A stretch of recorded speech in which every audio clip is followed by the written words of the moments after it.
Hello and welcome back to another edition of the InstaFilter series. In today's video, we will split an image into separate RGB layers and use them creatively to create an interesting look. It will transform this into this. Pretty awesome. Let's start. First thing we need to do is to split the RGB channels into separate layers. For this tutorial, I will be using the Channels panel. If you are interested in other methods of splitting the RGB channels, check out the link in the description. I will start by duplicating the image layer and then rasterize it. This will allow me to modify the channels. As I will be needing a layer for each channel, let's duplicate it 2 more times with as result that we now have 3 rasterized copies. Perfect. The first channel layer we're going to create will be the red channel. I'll give the layer a name and then in the Channels panel I will remove the green and the blue channel by right-clicking on the channel and then selecting Clear. Remember, if the Channels panel is not enabled in your setup, you can always enable it using the Studio View menu. As we remove the green and the blue, we are left with only the red channel. Let's repeat the same steps for the green layer, but this time we will remove the red and the blue, leaving us with only the green. For the final channel, the blue layer, as you guessed, we need to remove the red and the green. I would suggest to create a macro for splitting the RGB channels into 3 layers.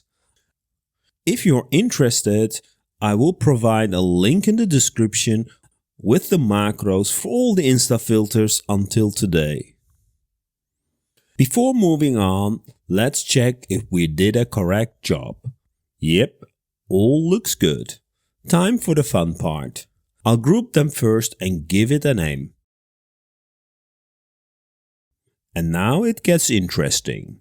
I will move the red layer as a child into the green layer and will also do the same for the blue, but it will be below the red layer. Our base is ready. Final step is to set the blend modes. The group will be set to soft light. The red layer will be set to difference and the blue layer to reflect or soft light. Have a look at that. That looks pretty cool. Let's set the group's blend mode to normal and disable the red and blue child layers so we can see what is actually happening here. So we start with the green channel. Next thing that is applied to the green channel is the blue channel in reflect blend mode. This will darken the image and put a lot of black into the image. It generates contrast between the shadows and the green highlights. If I put the blue channel to soft light, you see the effect is very similar. Next, the red channel will be applied in difference blend mode. Because we are using the difference blend mode, the black areas, or in other words, the shadows will get red and the green highlights will become yellow. Let me demonstrate that quickly for you. Here I have a red rectangle in difference blend mode. When I resize it on top of the black and the green rectangles, you see what happens. So basically, we created an image with a lot of red where the highlights have a yellow color. If we then apply this with a soft light blend mode to the original image, we get this extraordinary result. Keep in mind that this combination works usually very well with landscape photos and not so much with portraits. But we can also use it in different ways. Let's have a look at this example. I will duplicate the image and apply a macro which splits the RGB channels into layers as explained earlier. Now I will arrange the layers in the RGB group. As you remember, the red and the blue go into the green. Let's also set their correct blend modes, difference for the red and reflect for the blue. This looks pretty awesome. But let's set the blend mode of the group to soft light and see what happens.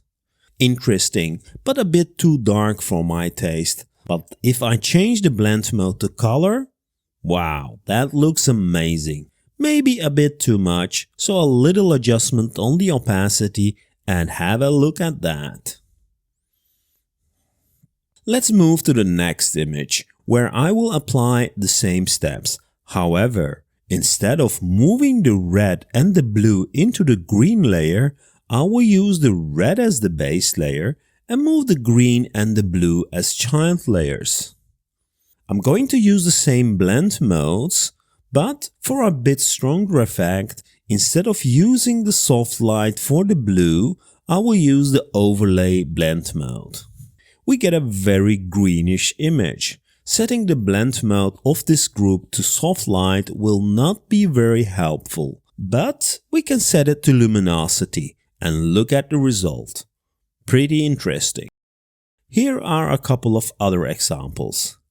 I love how this photo, for example, turned out. The yellow highlight combined with the darker contrast has made this image much more interesting. Because this method adds a bit of contrast and yellow highlights, you get very warm images. In this final example, I have masked the effect so it only applies to the areas that are highlighted by the sun, and finally, with a curves layer which darkens the shadows, you get this very interesting photo. Thank you so much for watching. Don't forget to download the macro collection I added in the description, which will allow you to apply this effect with one click. The macro collection also has the macros from the previous InstaFilter videos. I hope you liked this video. If you did, don't forget to hit the like button, and if you're new to my channel, hit the subscribe button. Keep safe and happy holidays. Until the next video.